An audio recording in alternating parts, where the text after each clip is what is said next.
له أشهد أن لا إله إلا الله وحده لا شريك له وأن محمدا عبده ورسوله قال الله عز وجل يا أيها الناس اتقوا ربكم الذي خلقكم من نفس واحدة وخلق منها زوجها وبث منهما رجالا كثيرا ونساء واتقوا الله الذي تساءلون به والأرحام إن الله كان عليكم رقيبا وقال سبحانه وتعالى يا أيها الذين آمنوا اتقوا الله حق تقاته ولا تموتن إلا وأنتم مسلمون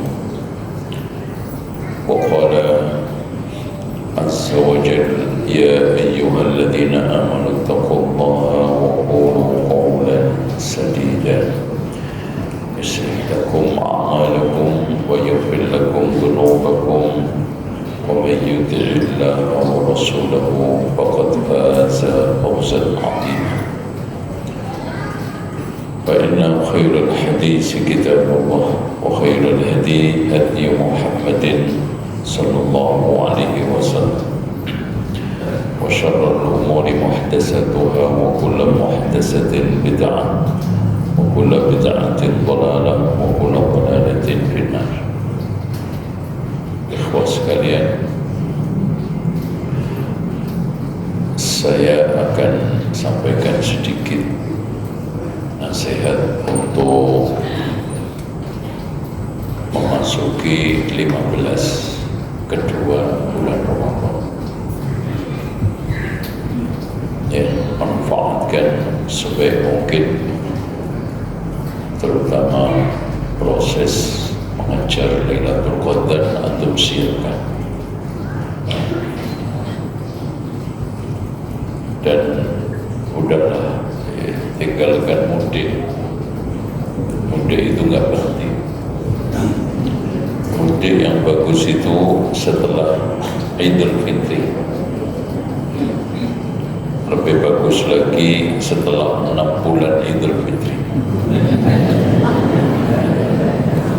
Lancar, nggak macet, murah, enak. Coba bayangkan di jalan macet, di rest area rebutan toilet, apa sih enaknya? Sementara Rasulullah kalau sudah masuk 10 terakhir Ramadan itu, satu, menghidupkan malam-malamnya, dua, membangunkan keluarganya, tiga, mengencangkan ikat-ikatnya, maksudnya sarungnya, supaya enggak melorot karena panjangnya lamanya sholat. Tiga, mengakhirkan sahur supaya memaksimalkan waktu untuk qiyam. Berikutnya mandi antara maghrib sama isya untuk persiapan. Malam itu adalah malam istimewa. Kemudian i'tikaf dan melakukan qiyam Lailatul Qadar. Man qama Lailatul Qadar imanan wa ihtisaban ghufira lahu ma taqaddama min dhanbi. Gitu ya. Udah habis duit, habis pikiran, capek ngapain? Mudik ke Mekah enak.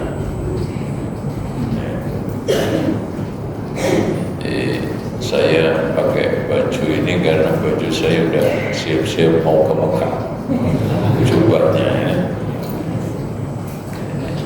nomornya cuma satu ini. Tapi ikhwah sekalian, judulnya apa?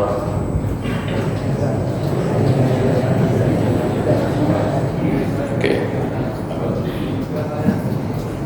Iya, syariat sekarang ini sudah lumpuh namanya diganti dengan ada yang adat, ada yang budaya, ada yang nafsu yang diklaim sebagai kebenaran, ada yang ADRT ormas, macam-macam. Makanya betul kata Rasulullah, la tunqadanna ural islami urwatan urwatan. Tali Islam syariat itu akan lepas seutas demi seutas. Kullaman taqadat urwatun tashabbatan nasu billati taliha. Ketika lepas satu, orang pegang berikutnya. Wa awwaluha naqdan al-hukmu, yang pertama kali lepas adalah sistem hukum dan pemerintahan Islam. Dan lepas sampai negara-negara Arab pun sekarang lepas. Ya. Apalagi Indonesia sudah lepas secara total setelah muncul KUHP. Jadi syariat itu dibatasi hanya 5. 1. Masjid, 2. Ngurus jenazah, 3. Kawin, 4. Cerai, 5. Waris.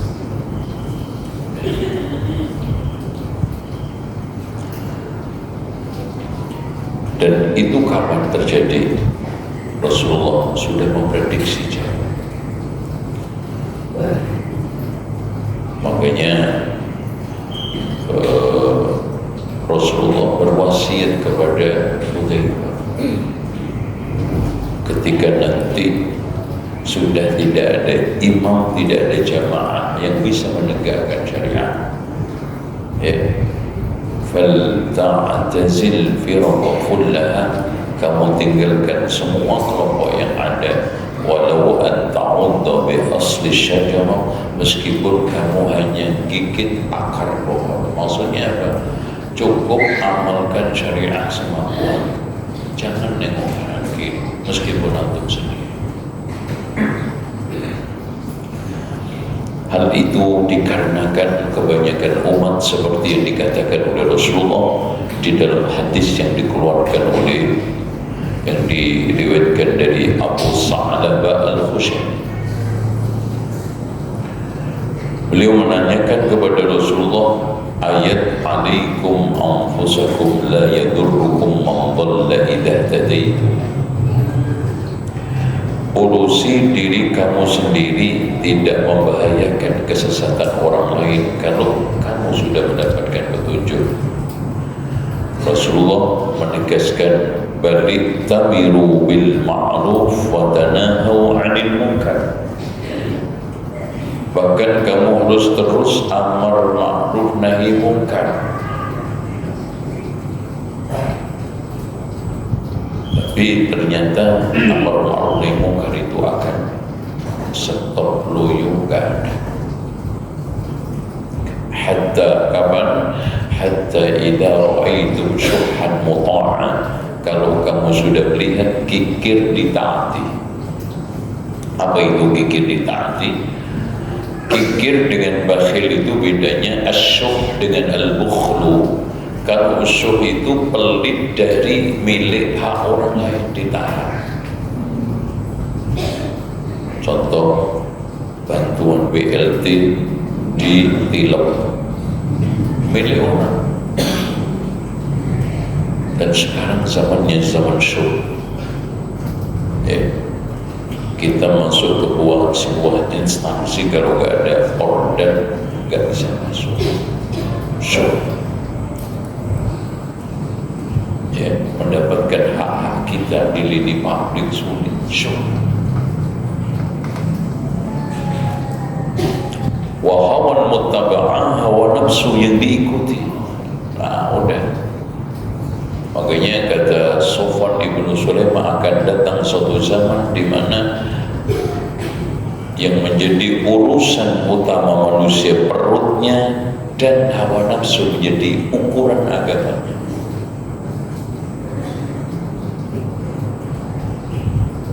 Nah, yang ketiga, wa dunya mu'saratan, dunia diutamakan, udah diunggulkan. Makanya orang yang nggak punya duit nggak dianggap. Orang yang tidak punya dunia akan menjadi sampah di tengah masyarakat. Dunia pun sama. Jadi manusia yang diperhitungkan itu hanya yang punya duit, bukan punya ilmu, punya kepandaian, punya kesolehan, tapi punya duit. Nah, yang berikutnya adalah wa'ijabi bira'yihi, orang mulai kagum dengan pendapatnya sendiri. Nah, menurut saya itu kalau sesuai dengan dalil bagus. Itu kebanyakan hawa nafsu. Maka kondisi itu melahirkan 5 keadaan. Gimana Pak? Ini lanjutkan. Saya itu deg-degan kalau ngaji puasa. Banyak masuk alam lain. Gimana? Bisa bertahan gak ini sampai jam 11? Soal ini di tab saya udah jam 12.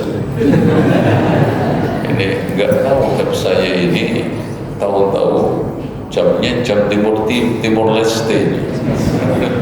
Ini di Timur Leste udah jam 12 nih. Baik.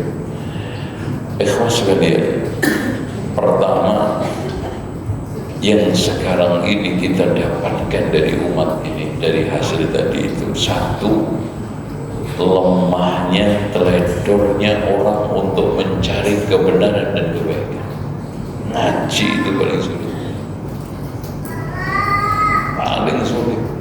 paling malas. Antum subhanallah Pak, orang antum ajak mancing sama ajak ngaji, mana yang lebih semangat?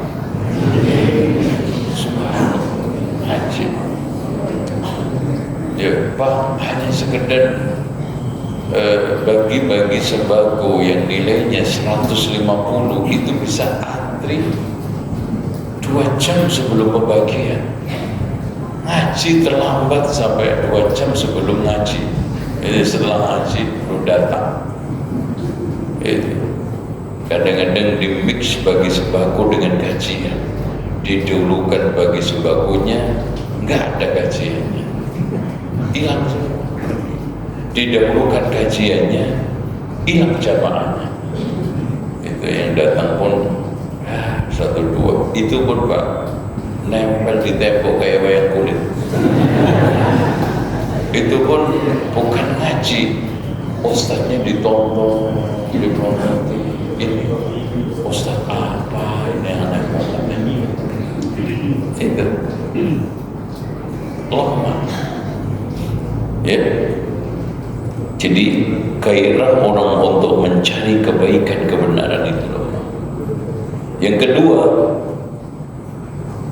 hawa nafsu, kebenaran hanya didasarkan atas selera nafsu ya, nggak selera ditolak ya, cocok diambil itu. Nah, yang ketiga, orang itu lebih semangat terhadap apa-apa yang bukan agama. Coba hari-hari ini Pak, kalau antum coba tengok makam-makam wali, Masya Allah. Apalagi nanti anak 21, 22, wah itu beludak, semangat, tahlilan semangat. Terus apa lagi? Lomba lari karung aja selamat, semangat. Tapi untuk kaitannya dengan kebaikan, kendor. Jadi itu coba Pak, ya simpel aja.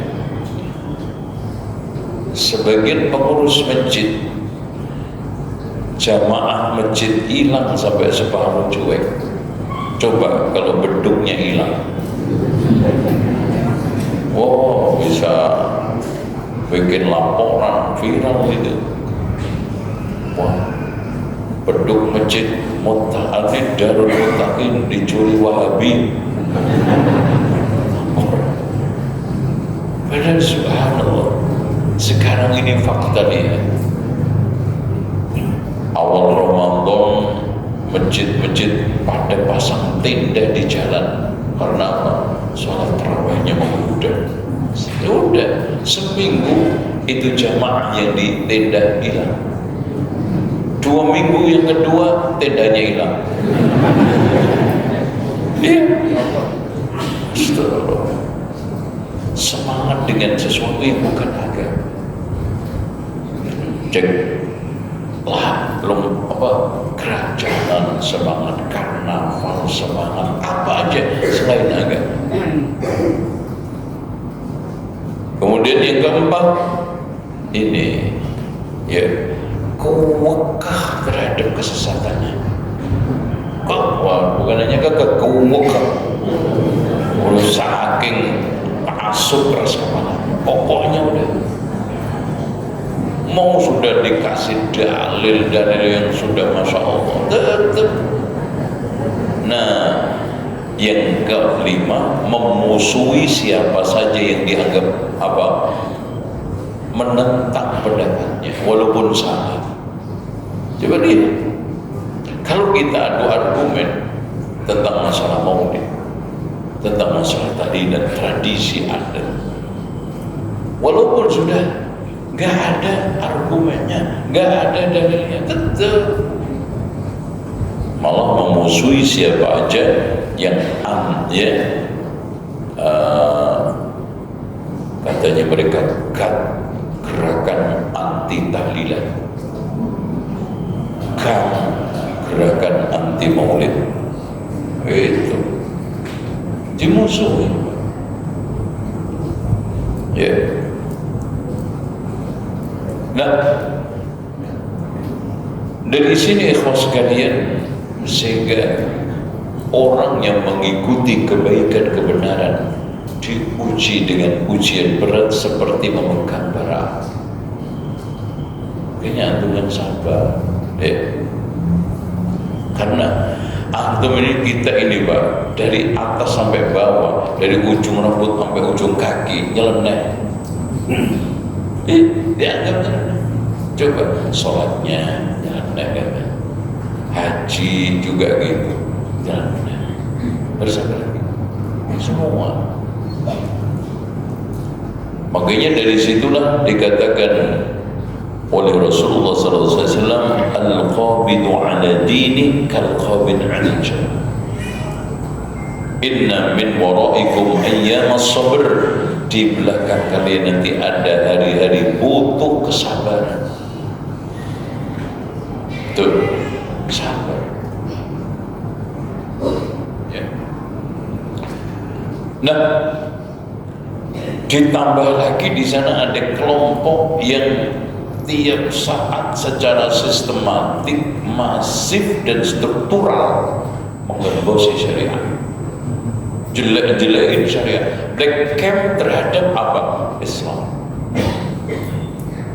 Fobia Islam di mana-mana.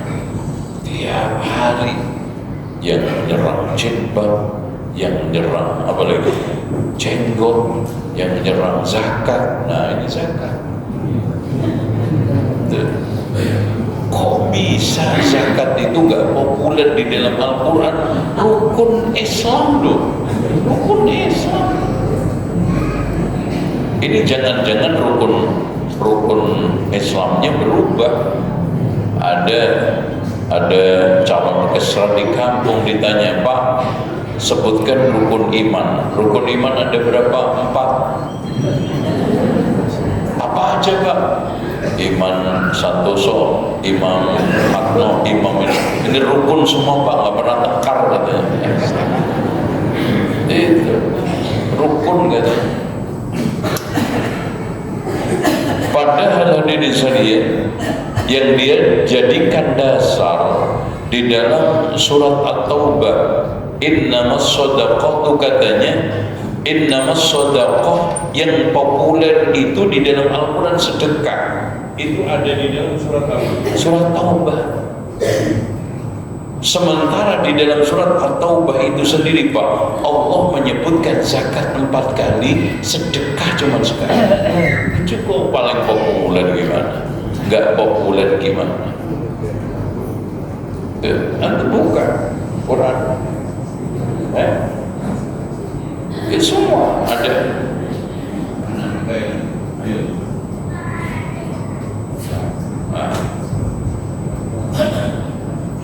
Jadi dan gini Pak, Allah dan Rasulnya menyebutkan istilah zakat dengan sedekah, bahkan nafkah keluarga dengan sedekah, itu biasa. Penyebutan istilah majazi. Kenapa dikatakan sedekah? Contoh, la yunfiqu ar-rajulu nafaqatan ala ahlihi illa kana lahu shadaqah. Tidaklah ada seorang yang menafkahkan hartanya untuk keluarganya melainkan nafkah itu sedekah buatnya. Kenapa Pak dikatakan sedekah? Dari kalimat sidqun, menunjukkan jujurnya dia di dalam rumah tangga, mencintai, menyayangi keluarganya, ngasih nafkah lancar. Gitu. Makanya kalau laki-laki pelit rata-rata imannya lemah. Iya. Dan keutamaan laki-laki itu duitnya lancar, gak pelit. Ya, makanya Allah berfirman dalam surat An-Nisa apa? Ar-rijalu qawwamuna 'alan nisa bima faddalallahu bihi ba'dahu ba'dahu 'ala ba'din wa bima anfaqu min amwalihim. Itu. Oke. Antum lihat surat Al-Baqarah ayat 43, wa aqimus shalah wa atuz zakat. Kok enggak populer gimana? Al-Baqarah lagi ayat 83, wa aqimus salata wa atuz zakata thumma tawallaytum illa qalilan minkum. Surat Al-Baqarah ayat 110, wa aqimus salata wa atuz zakata wa ma tuqaddimu li anfusikum min khairin tajiduhu 'inda Allah innallaha bima ta'maluna basir. Di dalam surat Al-Baqarah ayat 177, ya, wa fir riqabi wa aqamas salata wa ataz zakah. Dan Allah menyebutkannya itu semua zakat di dalam istilah syariat, bukan bahasa.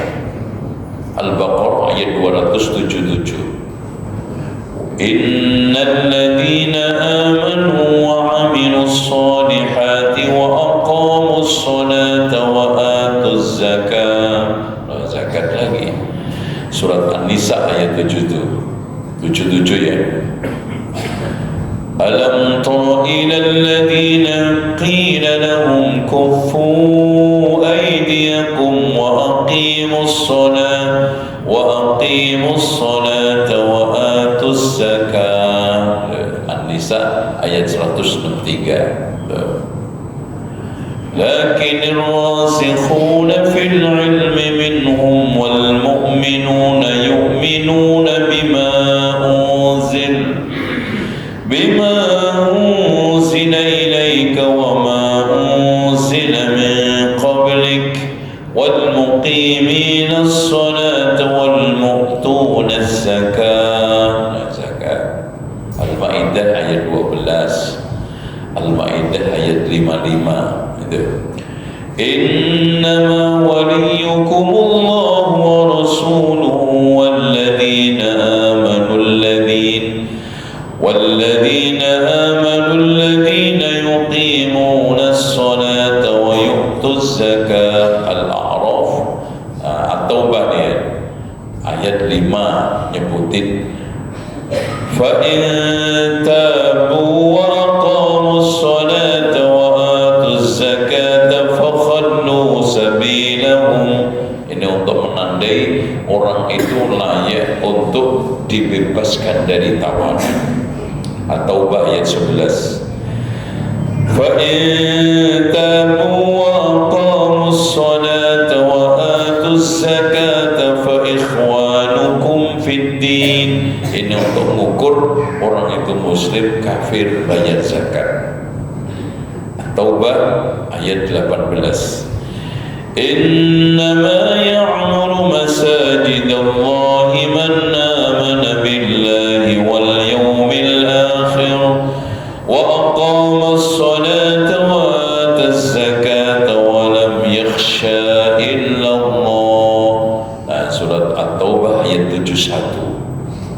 Wal mu'minuna wal mu'minat ba'duhum awliya'u ba'd ya'muruna bil ma'ruf wa yanhauna 'anil munkar wa yuqimuna shalah wa yu'tuz zakat. Tanda ciri khas orang mukmin itu adalah apa? Amar ma'ruf nahi munkar, menegakkan salat, bayar zakat. Udah sampai surat Al-Maryam dan akhirnya di Al-Bayyinah. Anak kecil dia tahu wa ma umiru illa liya'budullaha mukhlishina lahuddin hunafa'a wa yuqimus shalah wa yu'tuz. Bahkan Allah menyebut zakat lebih populer daripada sedekah untuk mengatasnamakan apa zakat. Tapi mentang-mentang punya mic, punya kedudukan dan bisa memviralkan, kalah kita kan. Ya udah, terserah ngomong apa, pasti juga diliput oleh media.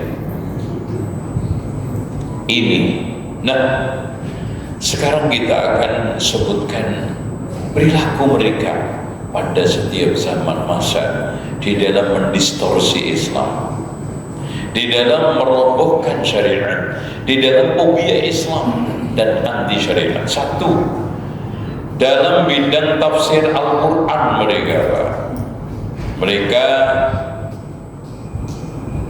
hanya mau menerima tafsir kontekstual.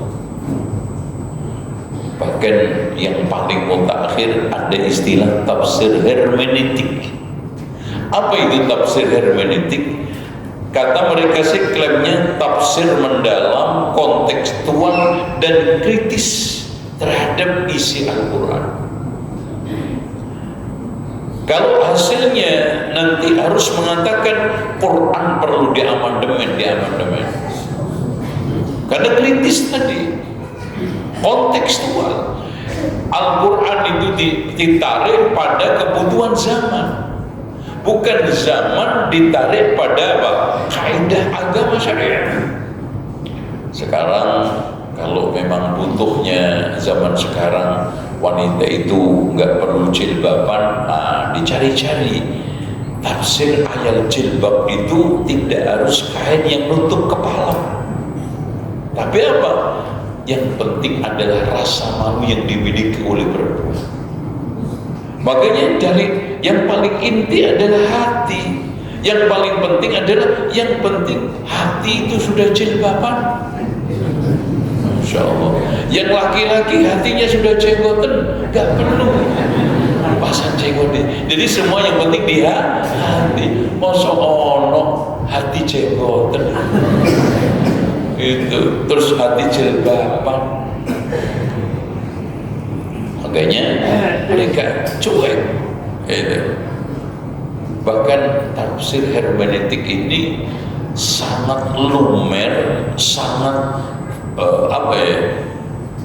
mudah untuk ditekuk-tekuk seperti lilin di tangan anak TK untuk dibuat boneka-bonekaan, mau dibikin kue jadi kue, binatang jadi binatang, mercon jadi mercon, terserah anak, terserah ahli tafsirnya. Itu namanya tafsir hermeneutik, bukan hanya tafsir logika.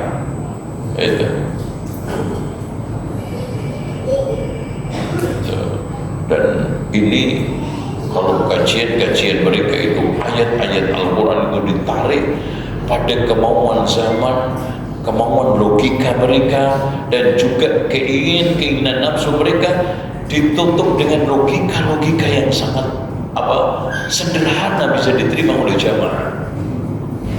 Itu contoh. Ada di antara mereka menggulirkan isu bahwa hukuman rajam itu sadis, hukum potong tangan itu ngeri. Maksudnya potong tangan di dalam Al-Quran, wasariqu wasariqatu faqta'u aydiyahuma nakalan, itu adalah dipotong profesi buruknya dengan kita kasih pekerjaan yang mapan. Itu dipotong maksudnya. Tuh, logis memang. Ya, selogis orang yang ngerayu antum tahlilan itu loh Pak, tahlilan kan dalam rangka silaturahmi Pak. Ayo Pak, kan nanti dapat sedekah juga. Masa antum dikasih sedekah makan nggak mau, sementara Rasulullah mengatakan absus salam wa at'imut ta'am. Logis. Masa baca sholawat nggak boleh Pak, kan maulidan baca sholawat, tahlilan baca la ilaha illallah. Sampai nanti la ilaha illallah bisa murtad loh. Logis itu. Sementara Wahabi mingsel, tahlilan gak keluar, maulid gak keluar, rapat RT gak keluar, kerja bakti gak keluar, aneh. Udah, Masya Allah. Selanjutnya ya, di dalam merobohkan syariat Islam, mereka selalu menuhankan logika di dalam menafsirkan Al-Quran. Nah ini, jadi mereka itu selalu menuhankan logika. Contoh aja, pernah lagi puasa begini, anak dengar kultum, ya, kultum subuh, kultum namanya aja kultum, kul terserah antum, ya. Terserah itu penceramahnya. Dia sedang menjelaskan hebatnya Islam di dalam hebatnya Al-Quran di dalam menyerap teknologi, bahwa agama Islam ini adalah agama modern, agama yang sesuai dengan sains dan teknologi. Dalilnya, ya ma'syarul jinni wal insi in istata'tum an tanfudhu min aqtaris samawati wal ardi fanfudhu la tanfudhuna illa bisultan. Ini adalah ayat. Sultan itu sebetulnya singkatan dari sains dan teknologi. Sains, sultan. Sudah ada. Mana ada bahasa Arab itu singkat-singkatan itu. Sultan itu apa? Ini ayat menurut ulama ahli tafsir Pak, bukan di dunia. Yang rojih, yang kuat ini adalah tantangan Allah kepada seluruh jin manusia nanti di hari kiamat ketika menghadapi hisab. Ayo sekarang jin manusia, lo lari dari kemana? Ini hisab sudah saya tegakkan, timbangan saya tegak. Ya ma'asyarul jinni wal insi in istata'tum an tanfudhu min aqtaris samawati wal ardi fanfudhu. Hisab ini sudah ada. Itu tidak untuk di dunia, apalagi sandat Pak, sandat teknologi itu milik kehidupan relatif. Suatu ketika Islam jaya, sekarang ini diterpurukan, meskipun banyak di antara anak-anak kaum muslimin yang menemukan teknologi, temuan-temuan berlian, tapi tidak diakui oleh mereka. Itu aja, bukan milik agama. Sehingga jangan dijadikan lemahnya sains dan teknologi menunjukkan lemahnya agama, dan kuatnya sains teknologi menunjukkan kuatnya agama. Tidak. Tapi intinya begini Pak, Islam tidak pernah kontras terhadap teknologi, kontras terhadap sains. Nggak ada. Lihat ayat mana yang anti saya, nggak ada. Bahkan Syekh Muhammad ibnu Shalih Al-Utsaimin ketika ditanya, Syekh, apa ada katanya di Al-Quran itu tibyanan li kulli syai'in, penjelasan segala sesuatu? Ada nggak konsep untuk bikin pesawat, untuk bikin rudal, rudal saham, terus bikin apa macam-macam lah? Ada. Mana tunjukkan? Baca firman Allah, fas'alu ahla dzikri in kuntum la ta'lamun. Selesai. Tanya. Tanya sama orang yang ngerti bom, yang ngerti pesawat, yang ngerti macam-macam. Yang antum inginkan apa? Lah kalau antum sekarang pengennya Quran itu ada rumus-rumus kimia, berapa gedenya Pak? Nanti ada rumus kimia, rumus fisika, di situ semua. Antum ngapalin yang susah. Itu Islam itu hanya memberi kaidah umum. Karena apa? Karena memang tujuan utama diturunkan Al-Quran itu apa? Untuk menjelaskan syariat secara rinci, kepentingan dunia secara global. Gak mungkin dirinci semua. Makanya Allah memberikan sinyal-sinyal aja. Contoh, luar angkasa itu hampa udara. Allah berfirman di dalam Al-Quran itu kan, wa may yudlil, ya siapa yang disesatkan, ka'annama yas'adu fis sama, dadanya sesak menerima Islam seperti naik keluar angkasa. Berarti di sini masya Allah, atmosfer makin ke atas itu makin apa? Sedikit dan makin hampa udara. Dari mana? Dari Al-Quran. Tapi gak mungkin sekarang ini Al-Quran menjelaskan tentang geologi dan teorinya secara lengkap, astronomi secara rinci. Kenapa? Karena Al-Quran ini diturunkan untuk menjelaskan syariat.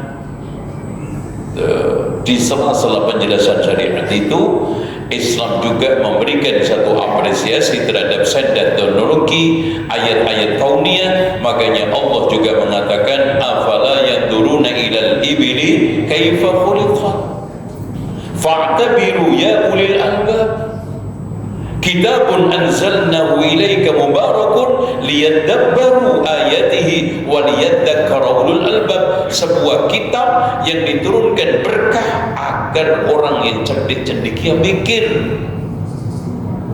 Itu selanjutnya kata Imam Ibnu Taimiyah bahwa sesungguhnya para rasul diutus dengan membawa ajaran yang terkadang tidak mampu dicerna oleh akal. Bukan ajaran yang tidak bisa diterima oleh akal.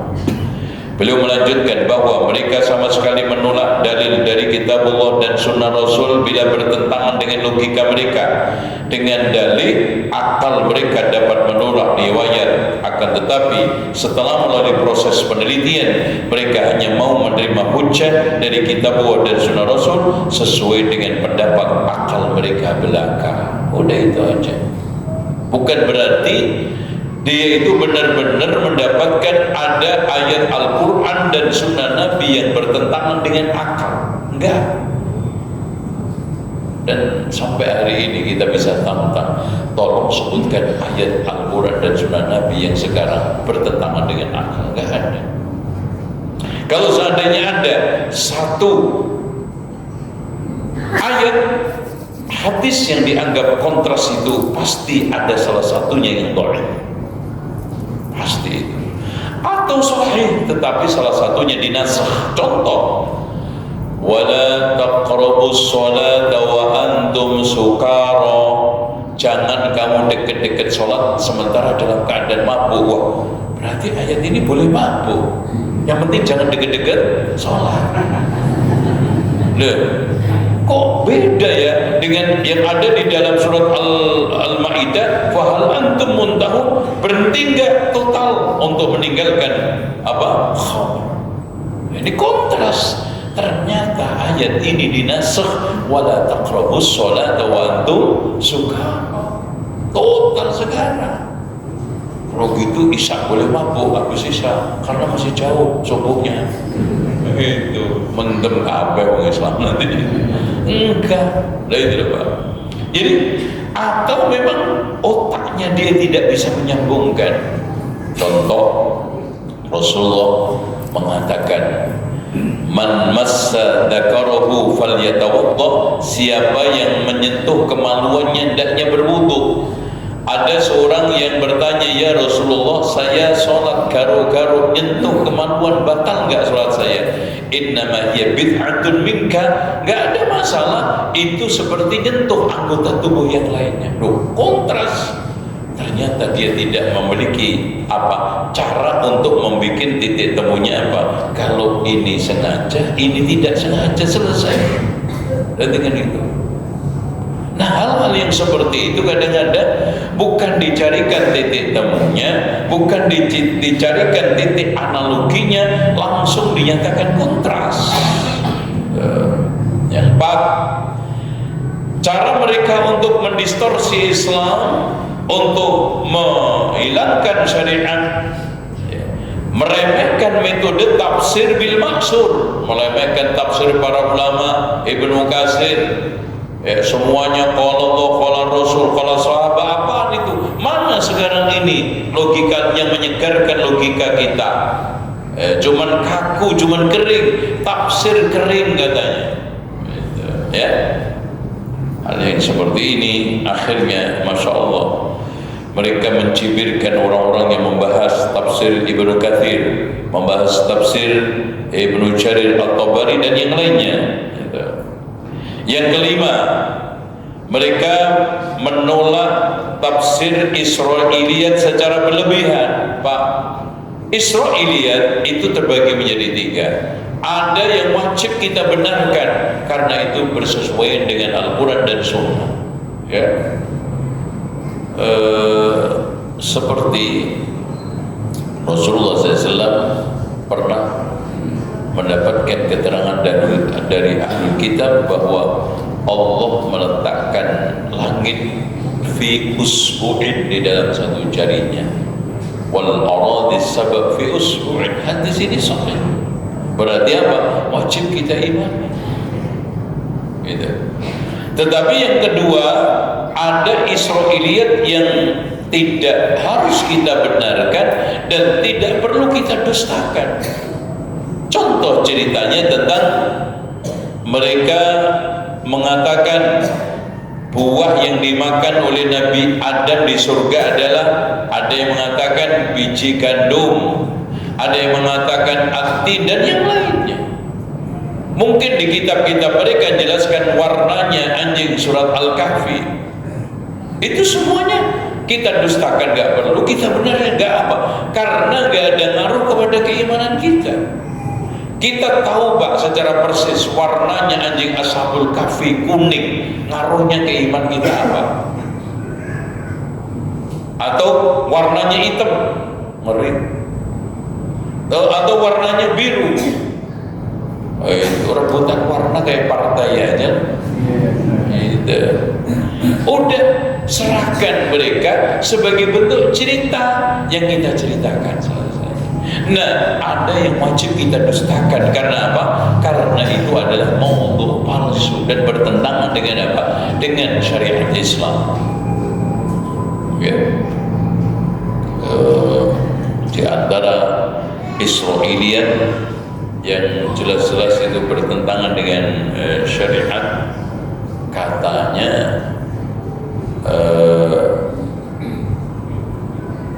Jibril itu berzina dengan Maryam. Itu di ceritanya Yahudi. Itu.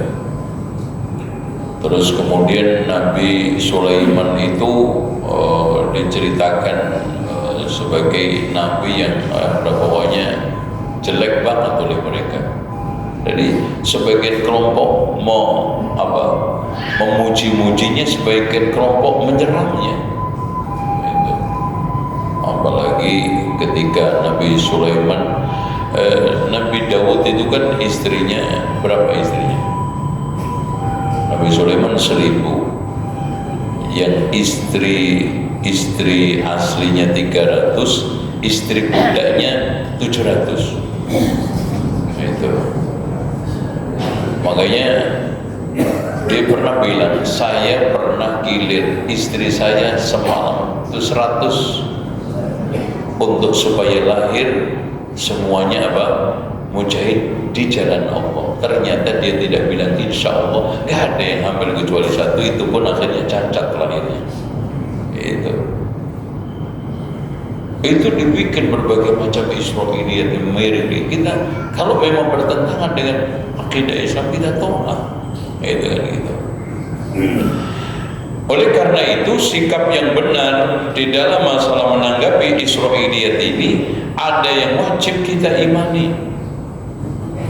Karena itu merupakan suatu hal yang dibenarkan oleh Al-Quran dan Sunnah. Ada yang tidak wajib kita benarkan dan kita dustakan. Cerita biasa. Ya, perempuan yang goda Nabi Yusuf itu namanya Zulaikha. Kan gak ada hadisnya. Ya, cerita Israiliyat. Kita biarkan ada itu cerita. Itu. Terus kemudian tentang ya Qabil Habil, namanya anaknya Nabi Adam Qabil Habil, itu kan gak ada di dalam Al-Quran. Yang ada itu 2 orang bersaudara yang saling bunuh-membunuh, kemudian dia itu bingung untuk menguburnya, diajarin gagak huruf. Ya, itu yang ada di dalam Al-Quran, itu yang wajib kita benarkan. Soal nanti gagaknya ini gagak putih apa hitam, gagaknya itu kira-kira ada nggak ya anak cucunya sekarang, ngapain antum nyampe ke sana, gitu, nyusahin diri sendiri itu. Selanjutnya, nah ini mereka membuka pintu ijtihad tanpa kaidah. Jadi membiarkan ijtihad itu terbuka lebar. Ya, dia ngotak-ngatik ayat, masya Allah, hanya modalnya itu kesemangatan tanpa ada ilmu nahwu, ilmu sorof, kaidah-kaidah yang lainnya, usulul fikih, usulul hadis, usulul tafsir, dibiarkan. Udah, kan ijtihad itu terbuka. Iya, kan humur rijal, nahnu rijal, kita kan laki, Imam Syafi'i juga laki, bedanya apa? Sama kita, iya mas, sama cuma kelaminnya. Kalau sekarang dari sisi kemampuan alat-alat dia untuk berijtihad beda. Imam Syafi'i hafal Al-Quran bersama tafsirnya, hadis-hadis tentang masalah hukum di luar kepala semuanya, kaidah-kaidah fikih, ya, terus kemudian usul fikih, usul tafsir, usul hadis menguasai, apalagi balaghah, gitu. Oleh karena itu tidak ada istilah ijtihad itu ditutup rapat wajib taklid dan tidak dibuka secara los, semuanya harus ijtihad. Artinya ijtihad masih terbuka bagi orang-orang yang sekarang memenuhi syarat dan tertutup bagi orang yang tidak memenuhi syarat. Bahkan wajibnya bagi dia adalah taklid. Dan taklid itu juga kita tidak buka secara los. Taklid di dalam masalah akidah haram, seperti yang ditegaskan oleh Al-Imam Al-Qurtubi di dalam tafsirnya, menukil dari Hasan ibn Atiyah, taklid di dalam masalah akidah para ulama ijma atas keharamannya. Taklid dalam masalah akidah nggak boleh. Makanya belajar tentang masalah rukun iman itu gak bisa taklid. Saya beriman kepada malaikat seperti imannya Ustadz deh. Udah. Terus gimana mas? Ya pokoknya ikut Ustadz aja lah. Kalau Ustadz itu malaikatnya 6, saya juga ikut 6. Kalau malaikatnya Ustadz itu 10, anak ikut 10. Ngikut ini haram. Sekarang Tuhannya Ustadz sama Tuhan saya sama. Gimana? Ya pokoknya sama dia aja. Ya. Gak bisa. Sampai ada istilah swargon rokon nunut kiai, ini gak bisa. Surga neraka itu kita yang sekarang ini menentukan. Artinya kita yang beramal. Itu makanya Rasulullah meminta, Allahumma inna nas'aluka al-jannata wa ma qarraba ilaiha min qawlin wa amal, wa na'udzu bika minan nar wa ma qarraba ilaiha min qawlin wa amal. Ya Allah, aku memohon kepadamu surga dan apa-apa yang mendekatkan surga berupa ucapan dan perbuatan, berarti kerja, berarti beramal. Dan aku berlindung kepadamu dari neraka dan apa-apa yang mendekatkan aku ke neraka berupa ucapan dan perbuatan, berarti action. Itu bukan serba nitip nunut taklid. Tuh ya. Selanjutnya, di dalam masalah bidang sikap mereka di dalam mukjizat dan perkara gaib, ya. Mereka juga karena menuhankan logika, Pak. Mereka nggak percaya mukjizat. Lah kalau sekarang Rasulullah itu serba mukjizat, enak dong. Nggak kayak kita serba susah. Ya, umpamanya musuh mau nyerang di stop, udah diam, pakai mukjizat, diingkari. Sampai pada kondisi mereka itu mengingkari adanya malaikat, adanya jin dan karamah. Pak, mukjizat itu diadakan oleh Allah untuk ijaz, melemahkan musuhnya. Dan itu tidak sesuai dengan apa? Keinginan Rasulullah, karangan Rasulullah. Bahkan itu semua terjadi atas kehendak Allah. Makanya tidak semuanya serba mukjizat, dikit-dikit mukjizat. Umpamanya Rasulullah memiliki mukjizat memperbanyak makan, apa setiap hari makanannya itu tinggal dipegang Rasulullah langsung banyak. Gak ada musibah ceklik kalau begitu. Gak ada Rasulullah komando sekarang ini silahkan simpen al-an fatakhiru daging-daging kurban, karena dulunya itu paceklik, gak boleh disimpan. Menunjukkan Rasulullah itu ada paceklik. Rasulullah juga pakai baju perang, berarti apa? Untuk supaya apa? Menangkal pedang panah. Lah kalau serba mukjizat, Rasulullah punya mukjizat, tangannya bisa keluar air. Apa setiap sahabat tahu? Enak. Kalau begitu nggak ada kemarau, nggak ada kekeringan, tapi faktanya ada. Artinya itu semuanya bukan kehendak Rasulullah, tapi kehendak Allah. Dan itu hanya pertolongan pada saat-saat krusial, gitu ya. Selanjutnya, hadirin sekalian, sikap mereka kepada sunnah Nabi ini, wah, kalau terhadap sunnah Nabi, pertama mereka itu sangat gini, Pak.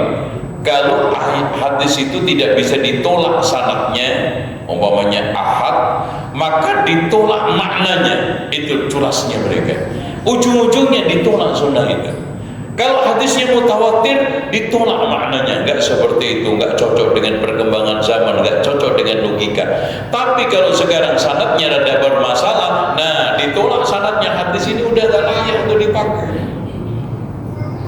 Bahkan di antara mereka mengatakan tidak ada dalil yang mewajibkan kita dan bukan bagian rukun Islam, rukun iman untuk mempercayai semua yang ada di dalam Sahih Bukhari dan Muslim. Coba.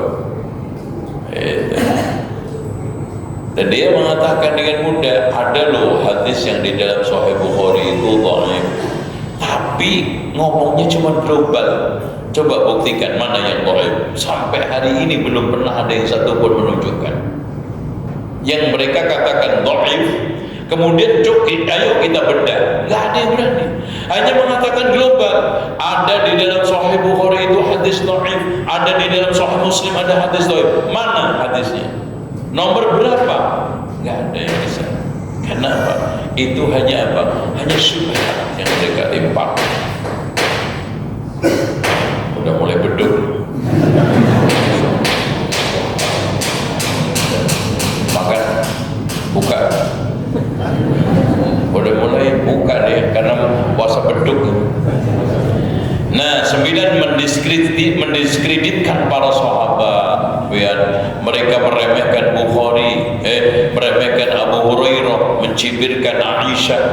Bahkan apalagi orang Syiah mengatakan Aisyah itu Abu Sya'ad.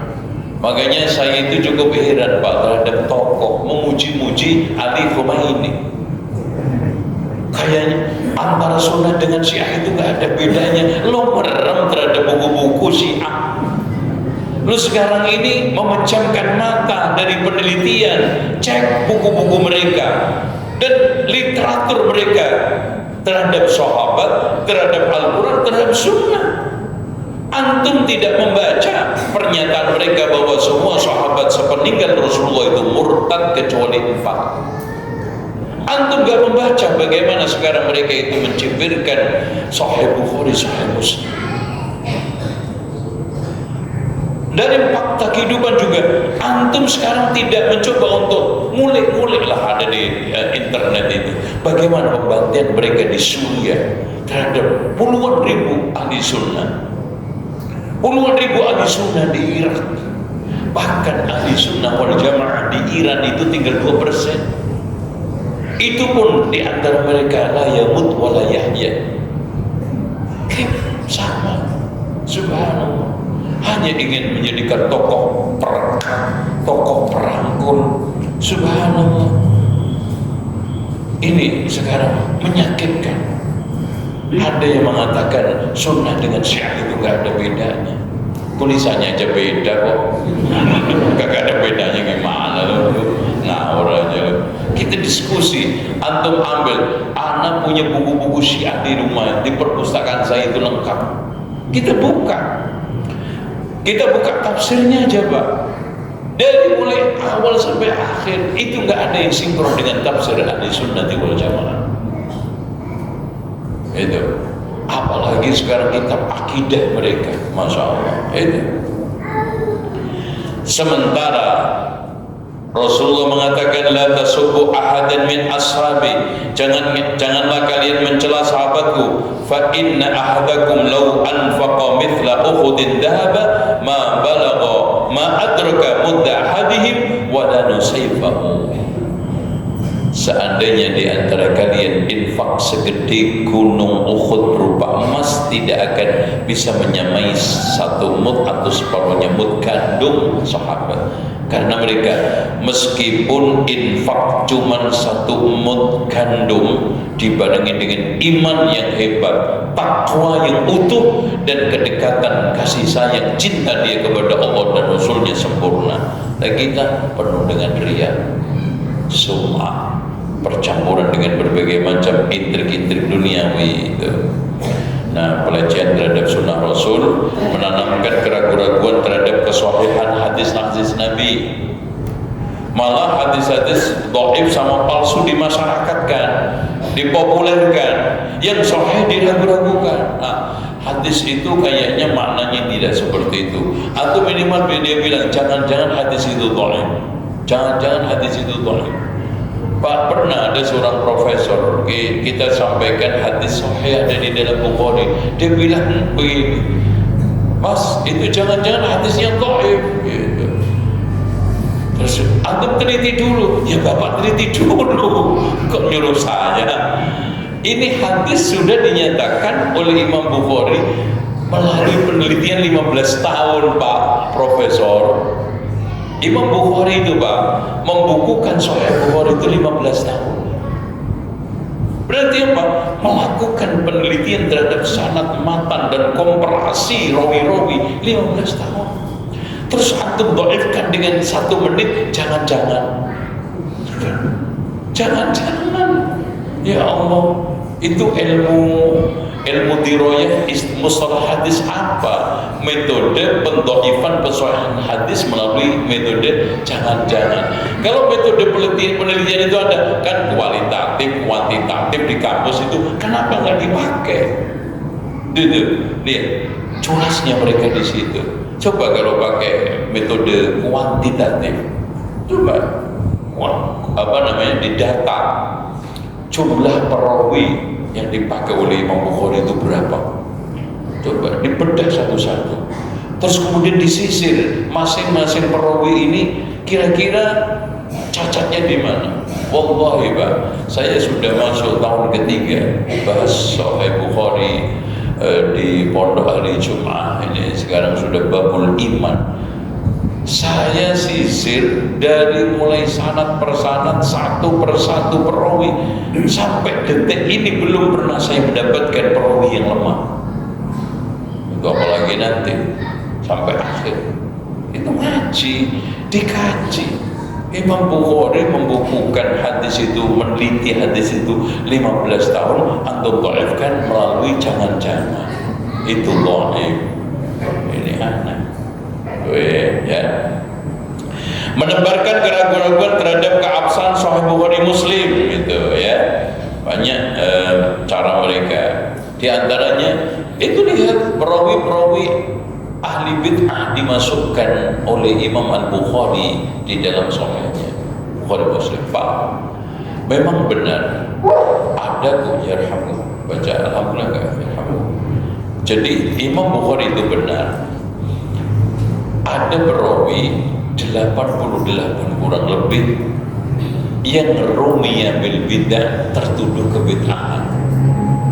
Tapi tolong dicamkan, mereka yang dimasukkan oleh Imam Al-Bukhari itu rata-rata adalah saduqun siqatun, jujur dan terpercaya, dan tidak ada yang da'i ila ahli bidah.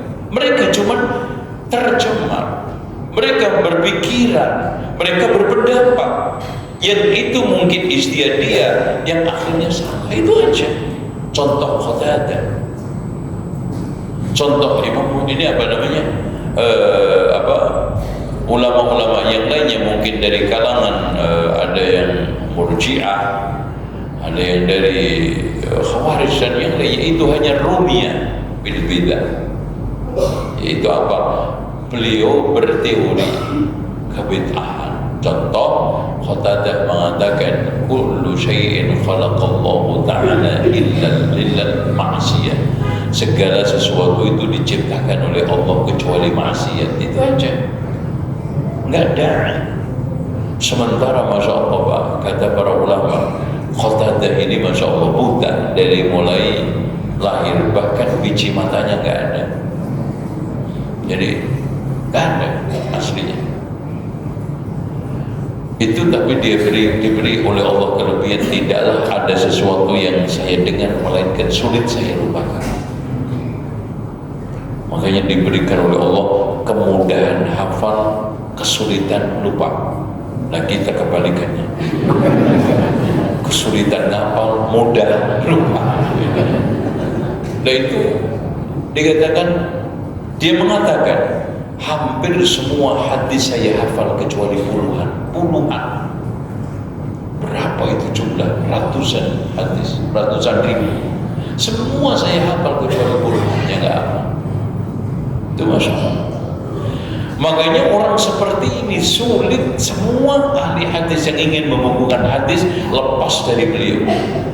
Makanya kata Imam Imam Az-Zahabi, kalau riwayat Qatadah kita tidak ambil, punah sunnah Rasulullah, habis punah. Karena semua ada di beliau, dan tidak ada pemikiran yang menyimpang kecuali dia mengatakan itu tadi. Itu kan Allahu a'lam. Terus membiaskan tentang kodifikasi hadis. Hadis itu kan dibukukan baru kemarin setelah Rasulullah jauh wafat. Subhanallah. Seandainya betul, maka orang-orang yang mengingkari Rasulullah itu telah menyampaikan kepada generasi berikutnya. Dan tolong dicamkan Pak, tidak jauh-jauh banget. Hadis-hadis Nabi itu sudah dibukukan pada zaman pemerintahan Umar bin Abdul Aziz, dipimpin oleh siapa? Oleh Abu Bakar Muhammad ibnu Syihab Az-Zuhri. Dan ini nyambung, punya guru namanya Syu'bah, nyambung lagi punya guru namanya Qatadah di antaranya, atau mungkin ulama-ulama dekat sahabat Abdullah bin Umar, sampai akhirnya Rasulullah, nyambung, generasinya nggak jauh. Sehingga taruhlah pembukuan itu masih baru dilakukan pada zaman Umar bin Abdul Aziz. Mereka ini mengandalkan hafalan dari masa ke masa dan terjaga dengan baik. Itu, tapi seakan-akan antara Rasulullah dengan Umar bin Abdul Aziz ini orangnya itu trader semua, lemah semuanya, dhaif semuanya, nggak ada yang perhatian terhadap hadis Rasulullah. Itu yang mereka kesankan. Sementara Pak, sahabat, coba aja lihat Imam Malik punya Muwatta, dan rata-rata Imam Malik itu ngambil dari Rasulullah itu cuman punya 2 rijal. Rawa Malik an Nafi' an Abdullah bin Umar, dekat sekali itu. Makanya Masya Allah, ada seorang yang mengatakan tidak ada cara sholat yang saya kagumi adalah cara sholat yang diajarkan Imam Syafi'i, karena Imam Syafi'i mengambil tata cara sholat dari Muslim bin Khalid. Muslim bin Khalid mengambil dari Ibnu Jurayj, Ibnu Jurayj mengambil dari Atha bin Rabah, Atha bin Rabah mengambil dari Abdullah bin Zubair, Abdullah bin Zubair mengambil dari ini Abu Bakar, Abu Bakar mengambil dari Rasulullah. Nyambung. Dan itu biasa. Imam Syafi'i kan punya guru namanya Muslim bin Khalid. Muslim bin Khalid punya guru namanya siapa tadi itu? Ibnu Jurayj. Ibnu Jurayj punya guru Atha bin Rabah. Atha bin Rabah punya guru siapa? Sahabat, yaitu Abdullah ibnu Zubair. Abdullah bin Zubair siapa? Subhanallah, Abu Bakar. Abu Bakar Rasulullah. Nyambung. Dan itu yang dipakai Bukhari semua seperti itu. Mana orang yang nggak ngerti, nggak menguasai, ya iya aja. Oh iya benar ya, benar. Ya. Udah ya. Nah, mereka mengubur syariat dan mengamburkan akidah, itu kerjaan mereka. Nah, di antaranya nih saya mengubur syariatnya, sholat. Jadi sholat itu cuma 3 waktu. Karena di dalam Al-Quran cuma aqimis sholata liduluki syamsi ila ghasaqil laili wa qur'an al-fajri. Di dalam Al-Quran itu cuma 3. Itu cara mengaburkan. Bahkan mereka itu tidak mau Quran, tidak mau hadis, Quran dong. Berarti sholat itu hanya ruku aja, karena Allah hanya mengatakan warka'u ma'ar raki'in. Jadi ruku salam. Udah. Lucu kan jadi itu Allahu Akbar, Assalamualaikum, Assalamualaikum sambil ruku. Dan kalau dia tidak mau sunnah sholat Jumat itu cuma 1 rakaat boleh, karena Allah hanya mengatakan ya apa? Wa idza nudiya lis-sholati bi yaumil jum'ati fas'au ila dzikrillah. Bahkan hanya cukup zikir kepada Allah, enggak perlu sholat, cukup. Coba, makanya tanpa sunnah syariat akan punah. Makanya para ulama mengatakan Al-Quran lebih butuh kepada sunnah daripada sunnah kepada Quran. Kenapa? Untuk Quran bisa diamalkan harus ada penjelasan dari sunnah Nabi. Nah, apalagi zakat nih, udah zakat. Ada yang mengatakan zakat itu sudah nggak perlu. Zakat itu boleh untuk membiayai MBG. Nah gimana? Nah, yang makan itu banyak orang kaya. Kacau balau MBG pakai zakat, aduh, wakaf. Zakat itu innamas shadaqatu lil fuqara'i wal masakin wal 'amilina 'alaiha wal mu'allafati qulubuhum, dan seterusnya itu. Dalam puasa, nah, yang dituntut adalah melakukan puasa selama 2 bulan dalam 1 tahun tanpa harus ditentukan Ramadan. Jadi puasa itu boleh bulan mana aja, yang penting puasa. Mereka usulnya. Nah, lebih lucu lagi haji. Jadi haji itu wukufnya tidak perlu harus tanggal 9 biar gak padet. Udah sekarang aja enak. Itu parah itu. Dan haji itu tidak harus juga dilaksanakan sesakral seperti ini ya. Bahkan makanya Pak, mereka mulai mencoba-coba awalnya tapi gagal. Apa? Mikot dirubah jadi Jeddah. Katanya alasannya gini, kalau diusut-usut Jeddah itu kalau dicari garis lurusnya itu lurus dengan yang itu loh, mikotnya orang apa, Qarnul Manazil. Jadi Kalau digaris begini, ya segaris, ya udah garisin aja sampai Bekasi, kan lurus juga. Antum ini nyari lurusnya ke arah mana? Utara, selatan, timur, barat, kan coba. Padahal Rasulullah mengatakan jelas, hunna lahunna waliman atain, nggak bisa diutak-atik. Hunna lahunna, mikot itu untuk penduduk di sekitarnya, waliman ata alaihinna, bagi orang yang lewat darinya, liman yuridul hajj wal umrah, bagi yang ingin haji dan umrah. Sudah benar. Zakat ditambahi dengan apa? Profesi. Padahal asnaf yang harta yang wajib zakat itu selesai benar. Nah, ini mencoba diutak-atik syariat sehingga bisa berubah.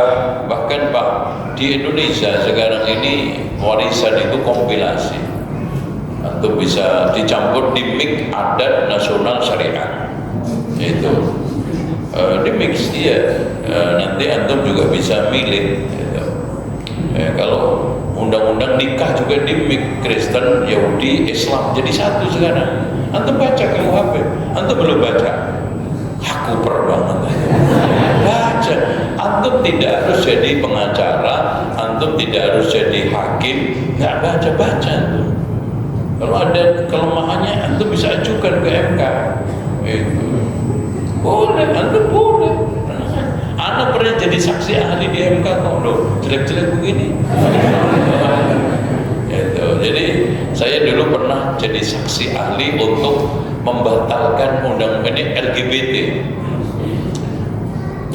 Saya ingin batalkan, saya gagal karena komposisi yang mihak saya 4 hakim, yang anti, yang nolak 5. Karena padahal kalau satu ini ke kita aja udah selesai itu, 5, 4 menang tuh. Itu saya. Terus kemarin tapi berhasil dibatalkan. Memang kita harus begitu, karena perjuangan itu bukan hanya soal dakwah di masjid-masjid seperti ini. Dan masya Allah, ketika saat saya audiensi Pak, semua hakim 9 datang. Royok saya nanya semua. Saya sampai bingung jawabnya. Ini karena jenggot kali ini. Jadi semua bertanya tentang masalah-masalah kaitannya dengan pernikahan dalam Islam, terus kemudian hubungan macam-macam itu saya sisir dari mulai Islam, kemudian undang-undang sebelum kemerdekaan ada Angger Suryo yang dimiliki oleh Mojopahit, kemudian Demak, kemudian undang-undang yang diterapkan di kerajaan-kerajaan Islam, itu semuanya anti LGBT.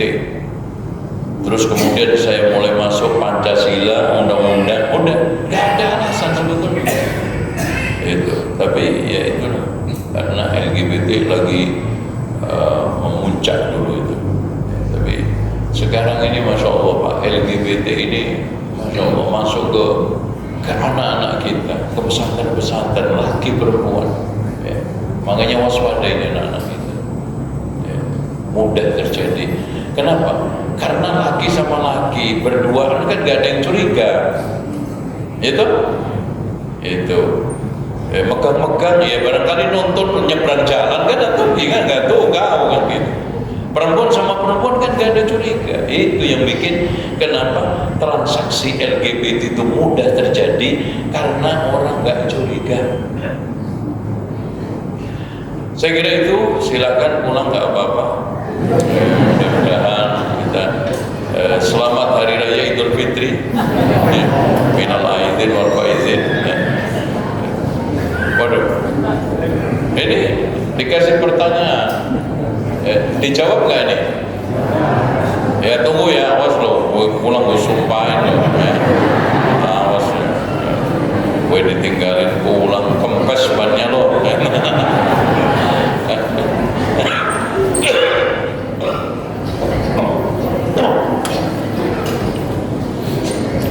Pertanyaan terkait sedekah infak THR di grup pengajian tahsin untuk Ustadz, apakah diperbolehkan?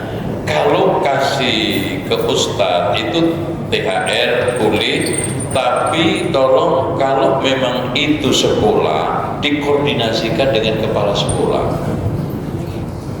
yayasan, karena berkali-kali saya temukan itu bikin iri hati. Ada sebagian guru dikasih, sebagian enggak, apalagi guru yang diceng. Nah, kalau seperti itu saya ambil semua, saya perintahkan ke ketua yayasan ambil semua THR, semua unit bagi bersama. Itu caranya. Itu kadang-kadang THR berupa pulsa, itu yang repot, ditarik lagi. Ya. Nah, kalau sedekah jangan, karena sedekah itu menurut Imam Al-Aini, Badruddin Al-Aini di dalam syarah Sahih Bukhari Umdatul Qari, sedekah itu khusus untuk miskin. Itu makanya tidaklah Allah menyebutkan sedekah secara hakiki, tidak majazi. Kalau majazi itu bisa digunakan untuk istilah zakat, kalau majazi bisa digunakan untuk nafkah, tapi hakiki sedekah itu hanya untuk miskin. Ya. Assalamualaikum Ustaz, mohon penjelasan terkait adanya jamaah umat Islam jamaah yang melakukan perjalanan ke Iran dan menganggap melakukan umroh, bagaimana hukumnya? Yaitu bid'ahnya Syiah itu di situ. Bikin tandingan Mekah, bikin tandingan situs-situs. Untuk apa? Untuk memalingkan kaum muslimin dari Madinah dengan Masjid Nabawinya, memalingkan kaum muslimin dari Mekah dengan Ka'bahnya, Masjidil Haram, bikin Ka'bahan palsu, bikin makamnya Rasulullah palsu. Itu ada yang bikin makam Syekh Abdul Qadir Jailani itu palsu, katanya sinyalnya pun sama nyambung katanya. Itu, dan masing-masing dibikinin rekening. Di India itu banyak kuburan-kuburan palsu Syekh Abdul Qadir Jailani. Maksudnya cloningan, apa? Di cloning apa? Mitasi itu, kuburan mitasi apa? Kuburan yang dibikin bentuk apa sih mas namanya mas? Hah? Bukan, yang nggak asli itu apa namanya? Iya, nggak, selain itu. Imitasi, selain itu apa? Kuburan. Hah? Duplikat. Ustaz jadi bertanya, apakah saat lebaran kita dibolehkan melakukan sungkeman kepada orang tua?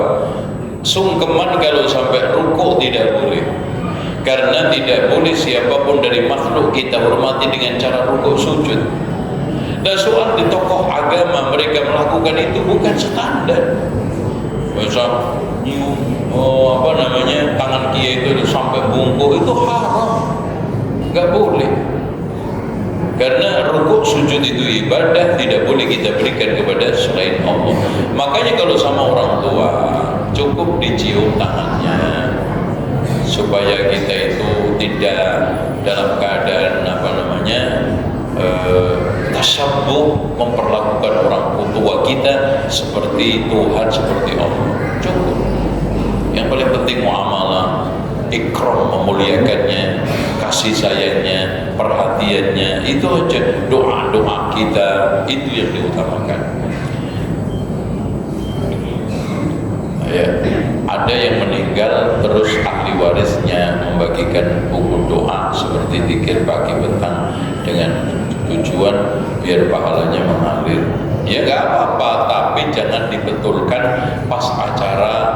Ini acara itu udah antum kapan aja nanti cari yayasan, cari tempat, Pak saya infak ini untuk dibelikan buku pagi petang atau sifat sholat Nabi untuk wakaf jariah saya yang saya tujukan ke orang tua, boleh, nggak ada masalah. Karena itu sedekah jariyatin aw waladin shalihin yad'una aw ilmin yuntafa'u bihi termasuk. Bahkan apapun kaitannya dengan mushaf, buku itu bisa diwakafkan ya. Demikian insyaAllah kita berjumpa kembali nanti setelah Ramadan, setelah Hari Raya, setelah Bapak Ibu sekalian mudik ya. Dan mudah-mudahan mudiknya lancar. Dan yang melakukan iktikaf, usahakan satu, iktikafnya di Masjidil Haram atau Masjid Nabawi atau Masjidil Aqsa. Karena tidak ada, kata Hudzaifah, la i'tikafa illa fil masajidil thalatha, tidak ada iktikaf yang paling sempurna kecuali di Masjidil Haram, Masjid Nabawi, Masjidil Aqsa. Kalau tidak, minimal di masjid yang ada Jumatnya. Ya, jangan sampai tidak ada Jumat. Kalau sekarang ini mau suami istri, tolong dicamkan, dibolehkan, tapi diberesin urusan rumah tangganya ya. Dan jangan sekarang masjid digunakan untuk pindah transaksi online, yaitu potong. Jangan juga ditatikan tempat ngerumpi. Jadi betul-betul memutuskan komunikasi dengan makhluk untuk memusatkan komunikasi kita dengan Allah. Demikian, subhanakallahumma wa bihamdika asyhadu an la ilaha illa anta astaghfiruka wa atubu ilaik. Wa sallallahu ala Muhammadin wa ala ali Muhammad walhamdulillahi rabbil alamin.